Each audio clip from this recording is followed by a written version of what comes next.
Olá, muito boa noite. Já está no ar mais um Tá na Web, o programa que te deixa por dentro dos assuntos que estão sendo falados na internet, principalmente aqueles mais pesquisados e que viram trends do Google.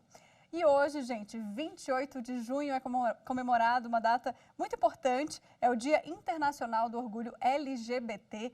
Tamanha relevância, né, que esse tema aí está presente nos trends em dois momentos diferentes lá no Google. É uma data para a gente falar da luta de direitos e garantias para essa comunidade, para aquecer o debate sobre políticas públicas, né? E a Rádio e a TV Justiça, claro, apoiam essa causa. Por isso, hoje o programa é dedicado ao Dia do Orgulho LGBT. E para falar comigo sobre esse tema, eu trouxe dois especialistas no assunto. O Gustavo Coutinho, que é professor, advogado de direitos humanos e também vice-presidente da Associação Brasileira de Lésbicas, Bissexuais, Travestis, Transsexuais e Intersexos, a ABGLT, e a Cíntia Ceciliô, que é advogada especialista em direito LGBTQIAPN+. Bom, sejam muito bem-vindos aqui, Cíntia, Gustavo, ao Tá na Web. É muito legal a gente poder trazer um tema do dia, um tema tão importante para a gente debater aqui. Então, já vou começar, porque a gente tem pouco tempo para falar de um assunto tão relevante, mas eu quero começar explicando um pouquinho sobre a questão dessa data, né? Eu vou começar com o Gustavo, que a gente já falava um pouquinho aqui nos bastidores sobre a questão de como surgiu a data. Não foi no Brasil, certo, Gustavo? Mas hoje é mundialmente conhecida como o Dia do Orgulho. Explica melhor pra gente. Olá, boa noite. Boa noite, Mariana. Boa noite, Cíntia, o pessoal que nos assiste. Bom, a data do orgulho LGBT, que ia se inicia nos Estados Unidos, juntamente com mobilizações sociais diversas, após a revolta de Stonewall. O Stonewall era um bar na cidade de Nova York, no qual a polícia sempre perseguia as pessoas LGBTQIA+, que frequentavam esse bar. Então, durante, enfim, muito tempo, essa perseguição se perpetrou e, em um momento, as pessoas se revoltaram e brigaram contra a polícia. Então, por isso é o Dia do Orgulho LGBTQIA+. É importante destacar também que essa data e essa revolta de Stonewall surgiu por conta de uma mobilização de pessoas LGBT, negras, latinas, de mulheres trans, mulheres lésbicas, nos Estados Unidos. Então, é uma data que, por si só, já traz uma diversidade no seu âmago. Entendi. E essa data continua sendo muito importante, talvez mais do que nunca, claro que a gente avançou, a legislação avançou, a sociedade, mas ainda falta muito, né, Cíntia? Me conta um pouquinho das principais conquistas e também lutas, né? O que vocês ainda pleiteiam, né? E o que falta de mais importante, qual seria a pauta mais urgente para a comunidade LGBT? Boa noite a todos, a todas e a todes. Obrigada pela oportunidade de falar aqui com vocês hoje mais uma vez. Bom, nos últimos 10 anos a gente evoluiu bastante no Brasil, né, com as decisões do STF, que vieram a garantir diversos dos direitos da população LGBTQIA+, direitos esses que ainda carecem de legislação. Né, nós temos ainda uma ausência de legislação no âmbito federal no Brasil, e as decisões do STF garantiram aí a população LGBTQIA+, ser reconhecida de fato, reconhecida como as famílias homoafetivas, o direito à união estável, ao casamento, a facilitação na adoção por casais homoafetivos, né, a criminalização da LGBTQIA+ fobia, que é uma das decisões mais recentes e talvez uma das mais importantes também. É verdade. Além disso, a gente tem a questão da doação de sangue, também a questão da mudança do nome, né? Gustavo, todas essas decisões que a gente acabou citando aqui do Supremo Tribunal Federal te beneficiaram também de alguma forma? Me fala um pouquinho sobre essa questão de como vocês enxergam essas decisões e de que forma beneficiam a comunidade LGBT. Bom, são decisões importantíssimas e paradigmáticas para a nossa comunidade, porque, como bem mencionou a doutora Cíntia, o legislativo ainda é omisso e, desde a redemocratização, não aprovou-se uma legislação sequer, uma lei sequer em proteção às pessoas LGBTQIA+. Então, é muito importante que nós tenhamos essas decisões para que possam ser efetivadas, enfim, no território nacional. E isso é um ponto de atenção. Muito embora tenhamos paradigmas jurídicos muito importantes, uma fartura de arcabouço jurídico, essas decisões ainda carecem de efetividade, ainda carecem de vontade política, enfim, das administrações estaduais, municipais e, sobretudo, de empenho do poder público para fazer valer os direitos da população LGBTQIA+. Estamos ainda no caminho. Por falar nisso, vamos mencionar as políticas públicas, né? Cíntia, eu queria que você falasse um pouquinho para a gente quais que seriam as políticas públicas que precisam, né, ser desenvolvidas e as que já foram, que também beneficiam a comunidade. Acredito que hoje nós temos uma necessidade maior, como o Gustavo estava falando, da efetivação do que já foi decidido. Acho que mais do que novos avanços, a gente precisa também que o que já foi garantido seja realmente efetivado. Que o CNJ venha aí dizer como é que a gente vai aplicar exatamente a decisão do STF que criminalizou, né, a homofobia, a transfobia. Ainda existe uma dificuldade do judiciário, das delegacias, do próprio MP de entender essa questão da criminalização com a utilização da lei do racismo, porque não existe ainda uma determinação exata de como isso vai ser aplicado. Então, nos últimos 4 anos, a gente teve uma dificuldade nas políticas públicas e a gente vê que isso já, nesse novo governo, nós já temos um pequeno avanço, né? Na verdade, eu diria um grande avanço, em tão pouco tempo, a gente já vê uma movimentação governamental para que existam novamente políticas públicas que ficaram paradas nos últimos 4 anos para a população LGBTQIA+. É isso. Gustavo, vamos falar um pouquinho agora de direito comparado, né? A gente sabe que essa opção e você, enfim, ser gay, ser lésbica em outros países, isso é uma ameaça à vida, né? Então, se a gente for olhar aqui no direito comparado, o Brasil até que não está tão distante aí de uma realidade de aceitação e de respeito com a diversidade. Queria que você falasse um pouquinho sobre a realidade de outros locais que não têm essa aceitação e não têm reconhecimento jurídico, né, que a gente tem aqui no Brasil. Bom, no mundo, hoje, nós temos, infelizmente, 64 países que criminalizam as relações entre pessoas do mesmo sexo. Então, é um número muito alto.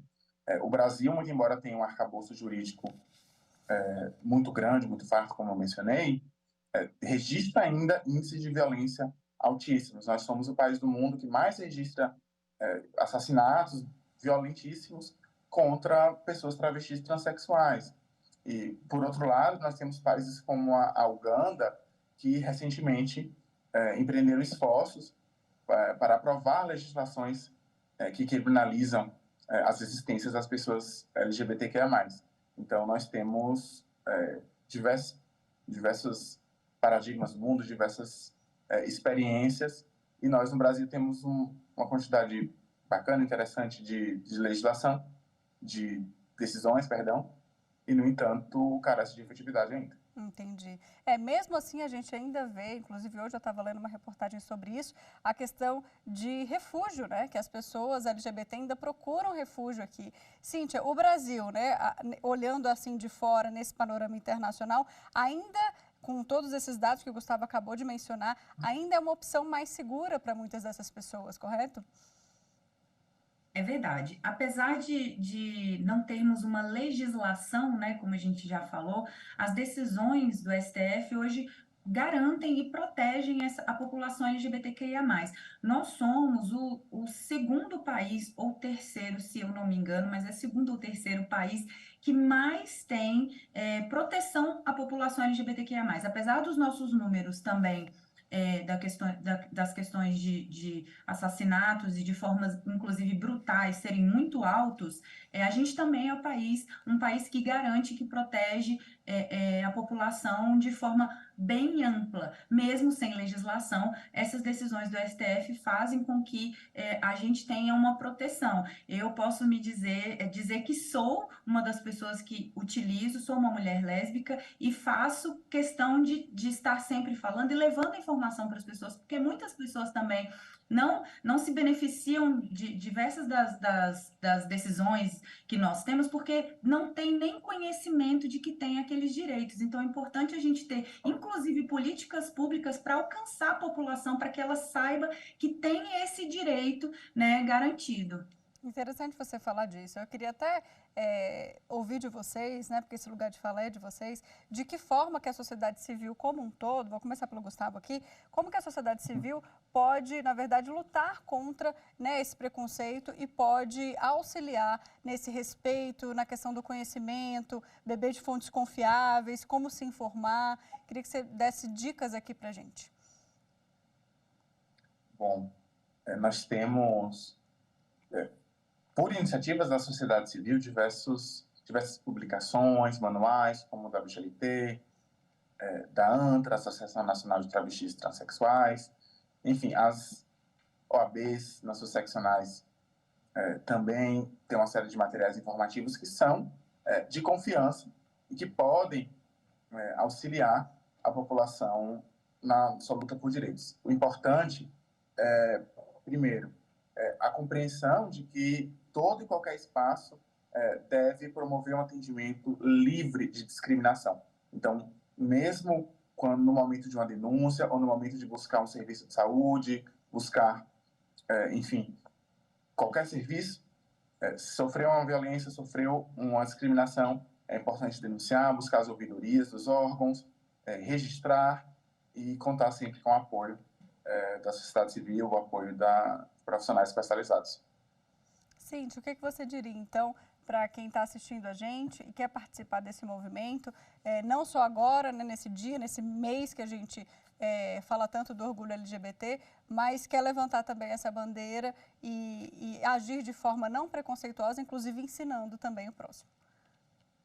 É papel não só da população LGBTQIA+, mas de toda a sociedade civil, e que isso aconteça não só no mês de junho, né? Que isso seja algo que aconteça durante todo o ano. A população LGBTQIA+, apesar de ser considerada uma minoria, que eu gosto de usar as aspas, porque eu acho que nós não somos mais uma minoria, nós somos muitos, estamos unidos, e a população, a sociedade civil, ela tem a obrigação de agir de forma a diminuir a desigualdade, o preconceito. Hoje eu estou como presidente da Comissão de Diversidade Sexual da OABDF. Nós produzimos há um ano uma cartilha com orientação sobre como não chamar piadas para não fazer, nomes para não chamar as pessoas, e também orientações de todos os lugares em Brasília de assistência para a população LGBTQIA+. Brasília é uma cidade que conta com uma delegacia especializada, por exemplo, a DECRIM, e várias das capitais hoje já têm essas delegacias, são delegacias onde a população LGBTQIA+, é atendida de forma diferenciada, tem aí um acolhimento, então é importante que as pessoas procurem, denunciem, e não só as pessoas LGBTQIA+. Se você é uma pessoa heterossexual, presenciou qualquer atitude de homofobia, de transfobia, procure, faça uma denúncia, seja no seu trabalho, seja se aconteceu no seu trabalho, se aconteceu na rua, no seu prédio. É importante que a gente denuncie, até para a gente ter estatísticas. Hoje, a gente tem dificuldade até de falar das questões porque a gente não consegue ter nem estatística, porque as pessoas ainda têm medo de denunciar, têm medo de represálias, então é importante que as denúncias sejam feitas para que as estatísticas sejam também reais. É isso, que a gente possa combater e ter noção, né, de quantas são essas denúncias, quantas são essas violências sofridas. Gustavo, para a gente fechar aqui, e Cíntia, eu gostaria de falar de mercado de trabalho. A gente sabe que também essa é uma questão, talvez a gente também já tenha evoluído, quero saber de vocês, mas a questão da igualdade no mercado de trabalho, enfim, e desse respeito, né, a essa diversidade. Gustavo, o que você pode me falar hoje sobre como que está esse cenário aqui no Brasil?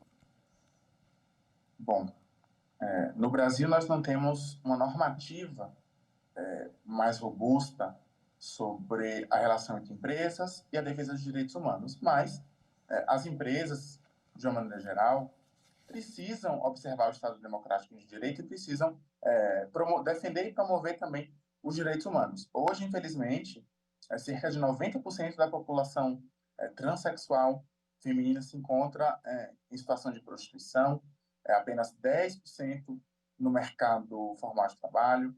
Os espaços educacionais, de uma maneira geral, também são extremamente violentos e alijam realmente a população LGBT, empurrando-nos para o êxodo, para as situações degradantes, muitas vezes, no mercado de trabalho. Então, né, nesse sentido, é importante não só uma responsabilidade das empresas, mas também do Estado e de toda a sociedade, como bem mencionou a doutora Cíntia, para garantir iniciativas educativas, iniciativas eficientes no sentido de investigar e punir discriminações no ambiente de trabalho, porque a jurisprudência já entende, inclusive, que, enfim, a discriminação no ambiente de trabalho enseja o dever de indenizar. É isso. Cíntia, existe, rapidamente aqui só para a gente fechar, existe algum cadastro de empresas que são inclusivas e que tem esse olhar, né, para a diversidade? Confesso que não sei se existe, mas se não existe, deveria existir. Mas hoje as empresas elas estão com esse olhar, como o Gustavo disse, voltado mesmo para as questões de diversidade. Muitas delas já aplicam esse tipo de consultoria dentro das suas empresas para orientar os superiores, orientar todos os empregados sobre as questões de diversidade. E aí essa diversidade de uma forma até mais ampla, falando de pessoas LGBTQIA+, mulheres, pretos, né, PCDs, é importante que as empresas tenham esse olhar voltado para dentro do âmbito dos seus funcionários. Até porque hoje grande parte da população que consome também está preocupada com isso. Então, a população, quando ela vai consumir determinado produto ou entrar em um estabelecimento para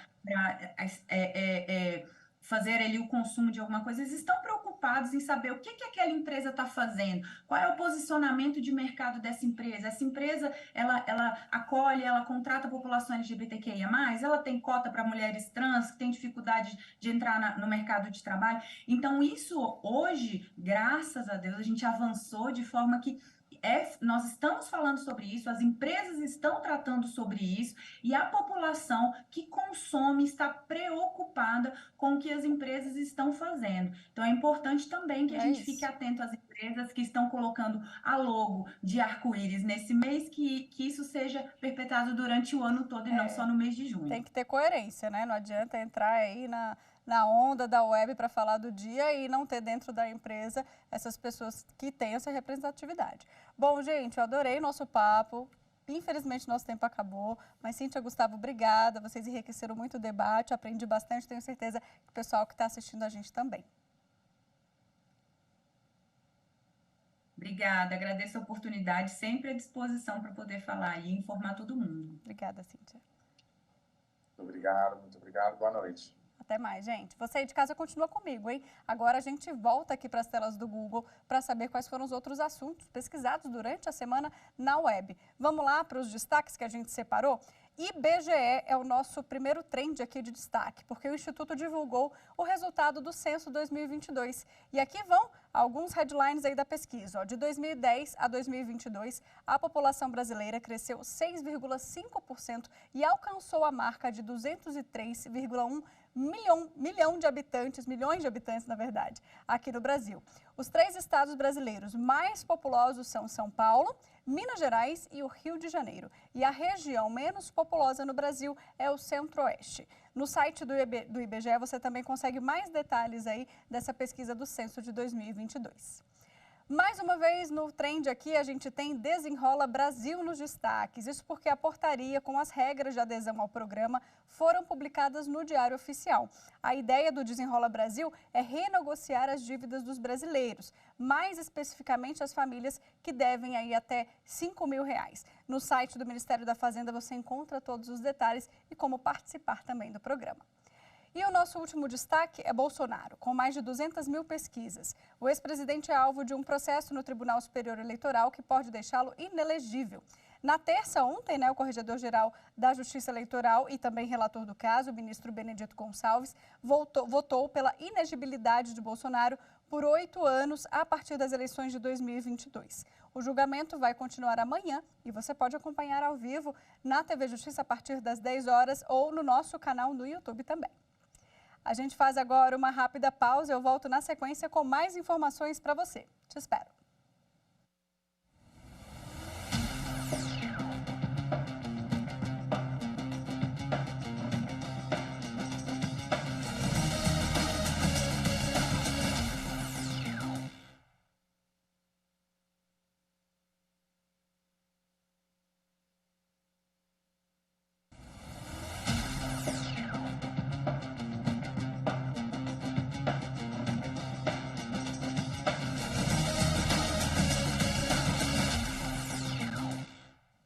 Estamos de volta e agora no segundo bloco vamos falar de uma fake news que está circulando na internet. Vamos rodar.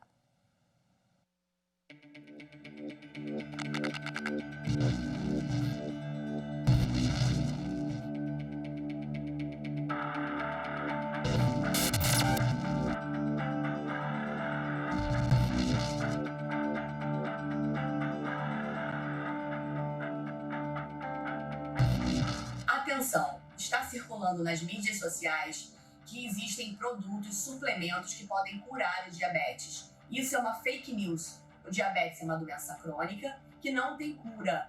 O estudo DIRECT, publicado na Lancet, feito no Reino Unido, a Lancet é uma revista de alto peso científico, mostrou que pacientes que tiveram perda de peso através de uma dieta e acompanhamento com exercício físico conseguiram sim colocar a doença em remissão. O que é remissão do diabetes? É quando o paciente permanece sem medicação para o diabetes e com os níveis de hemoglobina glicada menor que 6,5%. Isso é possível, a gente fala em remissão. Esse dado é estruturado pelo American Association, o ADA. Neste caso, a gente conceitua remissão do diabetes, mas é importante a vigilância ativa, porque a hiperglicemia pode voltar a acontecer. Isso precisa se manter por 3 meses. Então, voltando, o diabetes não tem cura, mas tem controle e remissão. Pois é, vamos falar mais sobre isso agora com a Jamile Drago, que é endocrinologista e está aqui com a gente no Tá na Web. Jamile, bem-vinda. Bom, a gente já ouviu aí sua colega explicando que diabetes não tem cura, tem apenas controle. E o que foi falado nessa fake news foi justamente a questão de suplementos, como whey protein, né, barra de proteína. Esses alimentos, é importante dizer também que eles precisam ser prescritos para esse paciente e que o paciente, ao comer esses alimentos ou ingerir, né, enfim, a bebida, seja o que for, não está isento de poder ter alguma consequência, até porque esses alimentos contêm açúcares, não é isso? É isso, é uma fake news extremamente perigosa, porque nós temos 16 milhões de portadores de diabetes no Brasil. Muitos nem sabem que têm diabetes e é uma doença que é progressiva, grave e que está associada a várias complicações. A principal delas é a doença cardiovascular.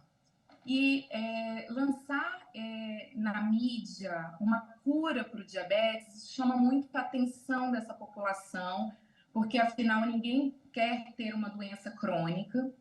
E os suplementos, como uma associação de um bom tratamento, por exemplo, suplementos proteicos, são muito interessantes e coadjuvantes para quem faz atividade física de forma regular e também tem uma combinação de nutrientes que é muito interessante qualquer pessoa ter esse aporte de nutrientes que deve ser satisfatório. Então, a proteína e fibra sempre está relacionada a um baixo índice glicêmico. Então, realmente ajudam no controle glicêmico, mas não a cura do diabetes, não estão relacionados a nenhum tipo de cura ou melhora, ou principalmente a retirada de medicamentos que devem ser usados com prescrição médica e também de forma contínua, porque é uma doença crônica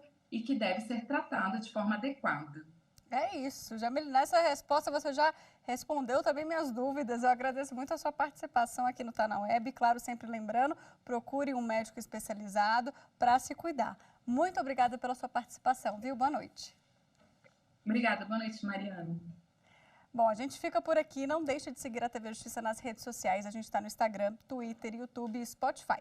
Muito obrigada pela sua companhia e eu volto na semana que vem. Até lá!